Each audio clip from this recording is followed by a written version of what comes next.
ओम शांति। भंडारा और भंडारी किसकी? शिव भोलानाथ का भंडारा भरपूर, काल कंटक दूर। भंडारी भी शिव भोलानाथ, लेकिन भोजन ब्रह्मा बाबा का। भंडारी का मालिक शिव बाबा है, भंडारी का मालिक शिव बाबा है। उसमें जो भोजन बनता है वो ब्रह्मा भोजन कहलाता है, और बनाने वाले पक्के सच्चे ब्राह्मण। शुरू से ही बाबा ने यज्ञ रचा और बाबा की ये वाणियाँ चली, बच्चे डेगरे अंत तक चलते रहेंगे। द्रौपदी का डेगरा बहुत गया हुआ है। द्रौपदी के डेगरे में कोई भी आए उसको रोके, दुआएं दे करके जाए, कभी खाली नहीं पड़ता था। शायद कहानी आप लोगों को मालूम होगी। एक बार दुर्वासा ऋषि कई संतों को लेकर के द्रौपदी के पास आए और भोजन पूरा हो चुका था, कुछ भी नहीं था। और उन्होंने कहा, माँ बहुत भूख लगी है, सब खाना चाहते हैं। अब वो तो वनवास में थे, उनको तो कुछ था ही नहीं अंदर। बड़े सोच में पड़ गए कि दुर्वासा ऋषि अगर नाराज हो गए तो बहुत बड़ा श्राप दे देंगे, बहुत क्रोधी माने गए, तो क्या किया जाए। तो उन्होंने श्री कृष्ण को याद किया कि अभी भगवान आप ही रक्षा कर सकते हो। तो उनको टचिंग आई कि इन सबको बोलो तुम स्नान करके आ जाओ, पहले तैयार होकर के आओ, तब तक भोजन बन जाएगा। और उसके बीच में श्री कृष्ण जी आ गए और उन्होंने भी यही कहा कि द्रौपदी बहुत भूख लगी है, कुछ तो दो, क्या है तुम्हारे पास। और बेचारी सोच में पड़ गई, क्या है क्या है, परीक्षा पर परीक्षा आ रही है। तो कहा, नहीं नहीं तुम्हारे पास तो कुछ तो होगा। तो कहते डेगरे को जब देखा तो उसमें एक दाना चावल का था, और वो चावल का दाना श्री कृष्ण ने खा लिया, और खाते ही सारा भंडारा भर गया। आ गए संत लोग, नहा करके देखा तो बहुत सारे पकवान बने रखे, कुछ नहीं था, लेकिन द्रौपदी का डेगरा जिस पर भगवान की दृष्टि पड़ गई, उसके दरबार में कोई भी आया तो भूखा नहीं गया। तो ये तो डायरेक्ट शिव बाबा का भंडारा है। इसलिए भंडारा अंत तक, जब तक संगम युग है तब तक चलना ही है, इसको कोई रोकेगा नहीं। इसलिए यज्ञ शब्द जब कहते हैं ना, तो यज्ञ के अंदर तीन बातें होती हैं। एक यज्ञ के अंदर कुंड बनाते हैं जिसमें अग्नि प्रज्वलित करते हैं। दूसरा, यज्ञ के अंदर कुछ न कुछ स्वाहा करते हैं। और तीसरा, यज्ञ में जो भी ब्राह्मण होते हैं उनके लिए भोजन होता है। बिना खाए ब्राह्मण नहीं जाते, और खाते हैं तो दक्षिणा भी लेते हैं। दक्षिणा की प्रथा बहुत है। एक बार मालूम हो शायद आपको, जब पहले पहले मधुबन में सन्यासियों का सम्मेलन किया तो प्रेम बहन ने कहा कि सन्यासी लोग तैयार तो हो गए हैं, सब मंडलेश्वर हैं, और 25-30 मंडलेश्वर हरिद्वार से मधुबन आएंगे, तो दादी ये ब्रह्मा भोजन करेंगे, लेकिन 2-3 बातों का बड़ा ध्यान रखना पड़ेगा, नहीं तो ये कहीं खाते नहीं हैं। एक तो कोई भी चप्पल पहन के आने आएगा, और दूसरा सब ये टेबल कुर्सियाँ नहीं चाहिए, सब हटा दो। इनके लिए अलग छोटे छोटे वो बैठाएंगे चटाई पर, लेकिन आगे पट्टा रखेंगे लकड़ी का, और उसके ऊपर भोजन होगा, और पूरा देसी घी का भोजन होगा। लेकिन भोजन करने के बाद इन ब्राह्मणों को, इन संतों को दक्षिणा जरूर देनी पड़ेगी, कुछ लोग को देना पड़ेगा। बिना दक्षिणा दिए दुआएं नहीं देते, खाएंगे पेट भर के। तो दादी ने कहा, हम दक्षिणा पैसे की तो नहीं देंगे, हम तो सौगात देंगे। तो कहने लगी, नहीं है तो सब नाराज हो जाए, कुछ भी करो दादी, इनको दक्षिणा वाला लिफाफा देना पड़ेगा। सौगात के लिए तो दादी ने बहुत तैयारी की थी, कंबल बनाए थे और कई चीज़ें उनके नाप से निकाली थी। अब दक्षिणा नहीं देंगे तो नाराज हो जाएंगे, तो क्या फ़ायदा है। फिर हमारे किशोर भाई का परिवार है, उनको बोला किशोर भाई को, भाई यज्ञ तो दक्षिणा नहीं देगा, ये तो दक्षिणा इनसे सबसे लेने वाला है। लेकिन कोई देने वाला चाहिए, तो उनको कहा तुम लिफाफे बना लो। तो फिर जब भोजन पूरा हुआ तो आ करके अपने हाथ से दक्षिणा दे दिया, खुश हो गए, किसी से मिल गया उनको हाथ में। तो ब्रह्मा भोजन और यज्ञ के अंदर ये प्रथा शुरू से चलती आई है और सदा दादियों को ये ध्यान रहा है कि कोई भी भंडारे से असंतुष्ट होकर न जाए, जो चाहिए उसको मिलना चाहिए। और उसमें सबसे नंबर 1 पार्ट हमारी भोली दादी होनी चाहिए। भोली दादी की कई विशेषताएं थी।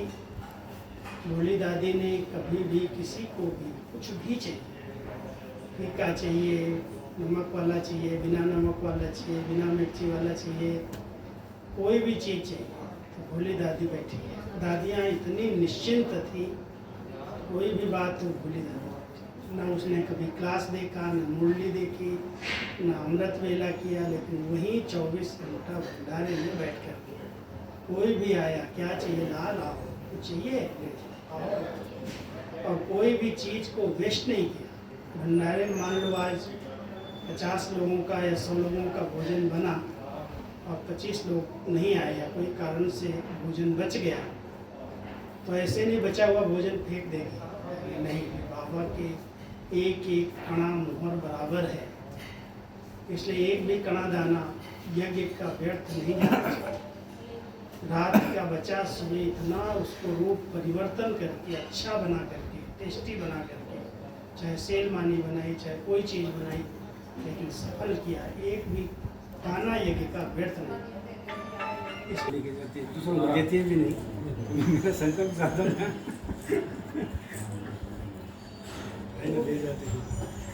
उसका भी अपना महत्व कुछ होगा। इसलिए हमारी दीदी ने भी यही सिस्टम चालू किया था। जब एक बार दीदी ने कहा कि मधुबन निवासियों को मैं 108 प्रकार का भोजन खिलाऊंगी। छोटे हाल में बहुत थोड़े लोग भी थे, अब 108 प्रकार में कितना बड़ा थाल चाहिए, इतना बड़ा केले का पत्ता बिछा दिया गया और बहुत वैरायटी थी, कितने प्रकार की इसमें टोलियाँ थी, कितने प्रकार के फल थे और भोजन भी छोटा छोटा, सब प्रकार की मिठाइयाँ। 108 प्रकार जब आए सामने तो एकदम सबके आगे इतना बड़ा बड़ा हो गया, कितना कौन खाएगा। कहती देवताएं 108 प्रकार का या 56 प्रकार का भोग खाते थे, तो देखे कौन कितना खाता है। अब उसमें परीक्षा थी आसक्तियों की, कितनी आसक्ति है किसी की, किस चीज़ पर पहली नज़र जाती है, कौन पहले क्या खाता है।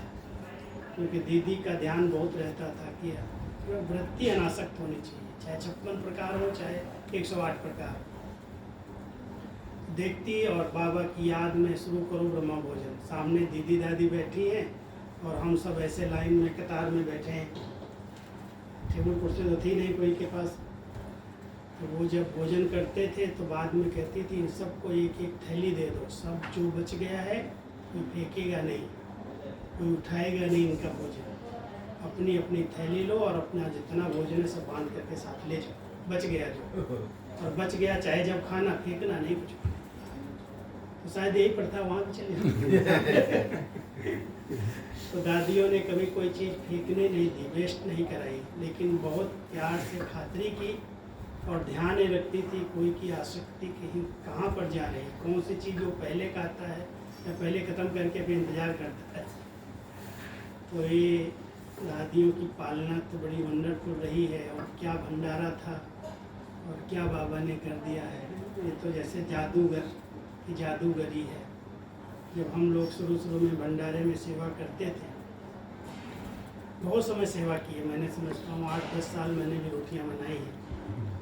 और भंडारे की सफाई, रोटी का विशेष रोटी पकाई है, भोजन में तो दूसरे लोग थे सब्जी वब्जी बनाने में, लेकिन रोटी पकाने की ट्रेनिंग जो थी वो दादा विशुद्धता नहीं कि अगर मान लो हमने एक तवे पर, जैसे यहाँ तो बहुत बड़ा तवा था, उसमें हमारे पास एक गोल तवा इतना बड़ा होता था और उसमें हम 7-8 रोटी ऊपर तवे पर एक साथ डाल देते थे और डाल करके तुरंत सिगड़ी पर देते थे। कोयले की सिगड़ी थी, ये सिस्टम तो कोई भी नहीं था। लकड़ी से एक तवा गर्म किया और कोयले पर तो पका दिया। यहाँ का है सिस्टम रोटी नहीं, वो मैंने अभी कोयला नहीं देखा है ना, कोयला नहीं, गैस गैस है उसमें, कोयला गैस नहीं, गैस तो बहुत बाद में है। स्टीम और गैस तो ये पृथ्वी के बाद सब आया। पहले टोटल हम लोगों का भोजन जो है ना चूल्हे, लकड़ी के चूल्हे और कोयले पर था। तो हमारी स्थिति थी, हम लोग अगर चूल्हे पर हैं, या हम तवे पर हैं, तो तवे वाले कैसे फेंकते हैं और कितनी स्पीड में भोजन बनता है और रोटियाँ बनती हैं, तो रेस तो करते थे। लेकिन अगर कोई कच्ची पक्की रह गई तो दादा उठा के ले आता और दादा ला करके दिखाता था, देखो ये कच्ची रह गई है। मान लो कोई यज्ञ की चीज़ समझ के खा लेगा और उसके पेट में दर्द पड़ेगा तो बोझ किसके ऊपर बनाने वाले।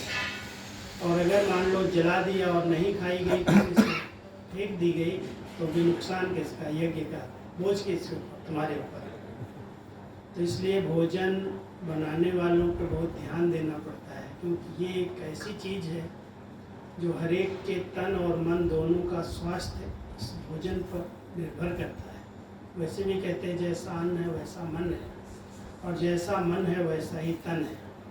आज अगर योगी का योग नहीं लग रहा है तो उसका एक पहला कारण होता है, उसको भोजन इतना शुद्धता से बनाने वालों की भावनाओं का प्रभाव जो भोजन पर पड़ रहा है, उसके कारण उसका योग नहीं लग रहा है।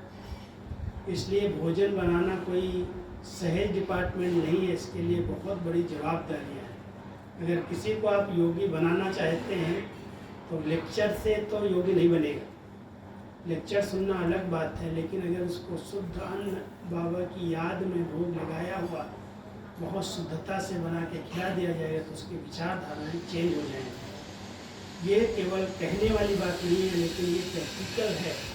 कई माताएँ, कई बांधनियाँ, इनके बंधन कटे हैं, उसका आधार रहा है उन्होंने इतना योग युक्त होकर भोजन बनाया, और वो भोजन प्यार से जब उस योग युक्त होकर के बना के खिलाया है तो उनके मन धीरे धीरे चेंज हुए, और मन चेंज होते हैं तो उसके बाद सहयोग भी मिलता है, और साथ साथ उनके शरीर भी अच्छे हो जाते हैं, स्वस्थ हो जाते हैं। तो भंडारे की सेवा एक बहुत बड़ी सेवा है, यज्ञ सेवा है, और इस यज्ञ सेवा के अंदर जितना प्यार से अपना घर समझ के किया जाए, हम लोगों को जो शायद बाबा ने, दादियों ने इतना ट्रेनिंग दी, उसी के परिणाम स्वरूप आज हम देखते हैं सब कुछ अपने आप मिलता है। लेकिन सब प्रकार की सेवाएं करें। सुबह सुबह 5 बजे, 5:30 बजे हम नहा के तैयार होते थे, भोली दादी कमरे में पहुँच जाती थी, लाल आज 500 रोटी बनानी है, 1000 रोटी बनानी है, आटा गूंद लो चल। आटा गूंदने की आज यहाँ कितनी बड़ी बड़ी मशीनें लगी हैं, और हम लोगों को पकड़ पकड़ के ला के आटा रख देती थी, गूंद के दे दो, फिर घूमने जा रहे। तो रोज़ आटा गूंदने की सेवा हम लोगों को मिलती थी, पहले गूंद करके तैयार कर। लेकिन पालना दादी की ये थी कि अगर मान लो हमने आटा गूंद करके सवेरे दे दिया तो हमको मक्खन जरूर मिलेगा। मक्खन खिलाएगी, कहेगी नहीं मक्खन ले जाओ खाना, तुमने मेहनत की है ना। तो मेहनत करने वालों को फल तो जरूर मिलता था, लेकिन थे ही ऐसे काम, और कोई तो साधन थे ही नहीं, मशीनें कहाँ थी।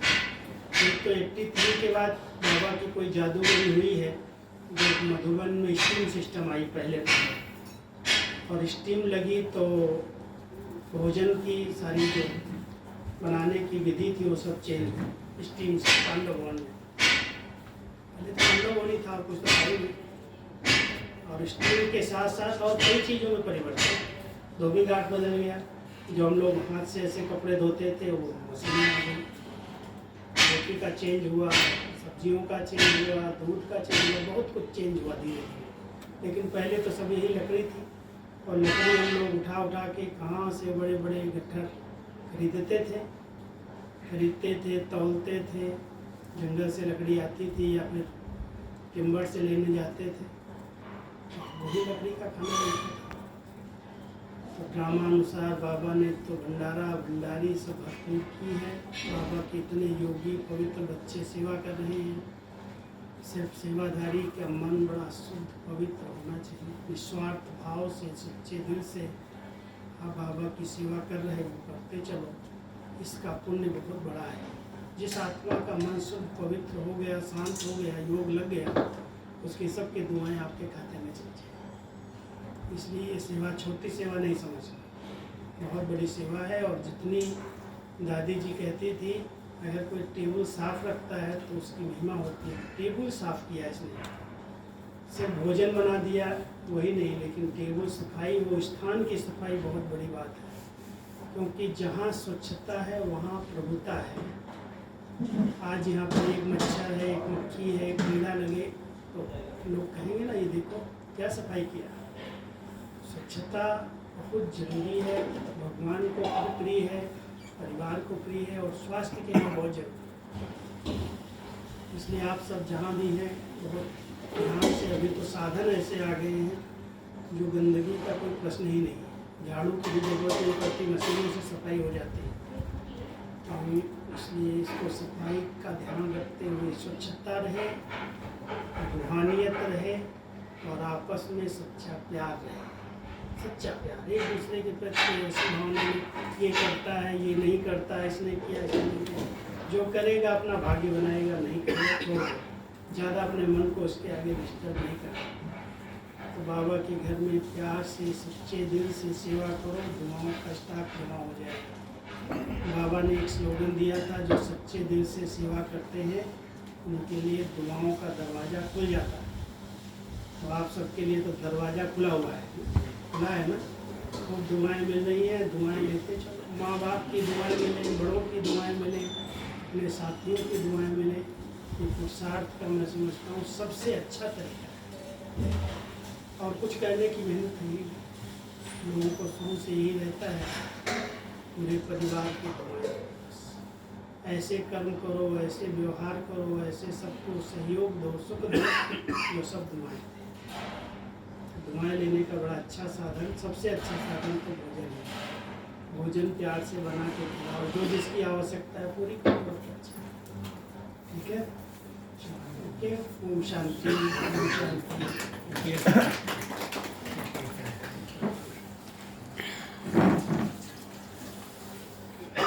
बोलेंगे। धन्यवाद भाई साहब। वो हमने बड़ों से, दादियों से सीखी, जैसे कैसे बड़े कह रहे थे कि मुझे एक बात याद आई थी, पढ़े थे तो शायद ओम शांति भवन में यहाँ बड़ी दादी ने मम्मा डे के दिन 25 प्रकार का फूल सारे सेंटरों पर बनाया, ऐसे को याद रखा। तो मुझे सभी ने कहा ये कैसा संभव है, उन्हीं सेंटरों पर 25 प्रकार का फूल वो दादी ने कहा नहीं जाए मम्मा डे। तो एक संकल्प और बड़ी दादी का वो सच में पूरा, एक दादी ने एक बार पूरा कम नहीं बड़ा बचेगा भी चलेगा। और जैसे मैंने कहा कि सिस्टम में हम लोग की जो भोजन बचता है वो दिन में